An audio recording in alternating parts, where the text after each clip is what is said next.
আসসালামু আলাইকুম রহমতুল্লাহ। বন্ধুরা, ঠিক স্যামসাং গ্রুপের একটি ফ্রিজ, এটি ফুল ইনভার্টার ফ্রিজ। এটা সমস্যা ছিল, এটার কম্প্রেসার চালু হইতো না পিসিবি থেকে। চলেন আমরা পিসিবিটা দেখি। এই জায়গায় দুইটা পিসিবি আছে, দেখেন। এই পিসিবিটা দেয়া ভিতরে ফ্যান, হিটার, সেন্সর, নিচে বাল্ব আছে। এই বাল্ব চলে এই পিসিবিটা দেওয়া। আর এই পিসিবিটার কাজ হলো পিসিবিটা কম্প্রেসার চালায়। এখন আগে সমস্যা ছিল এই পিসিবিটা খারাপ ছিল। এই পিসিবিটা খারাপ থাকার কারণে কম্প্রেসার চলতো না। আমরা নতুন আর একটা পিসিবি লাগাইছি, এটা ভিতরে নতুন একটা পিসিবি লাগানোর পর এখন কম্প্রেসার চলতেছে। দেখেন, এখন কম্প্রেসারটা চলতেছে।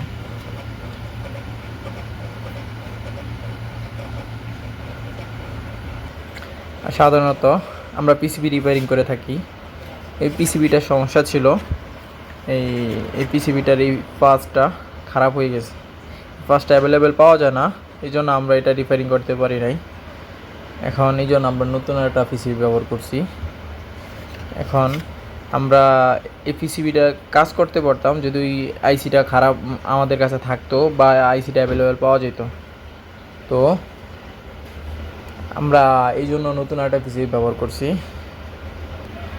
এখন নতুন পিসিবি ব্যবহার করার পর কম্প্রেসার চলতেছে, ভিতরে ঠান্ডা আসে। চলেন দেখি ভিতরে ঠান্ডা আসছে। দেখেন, উপরে বরফ আসছে, নিচের পানি ঠান্ডা হয়ে গেছে।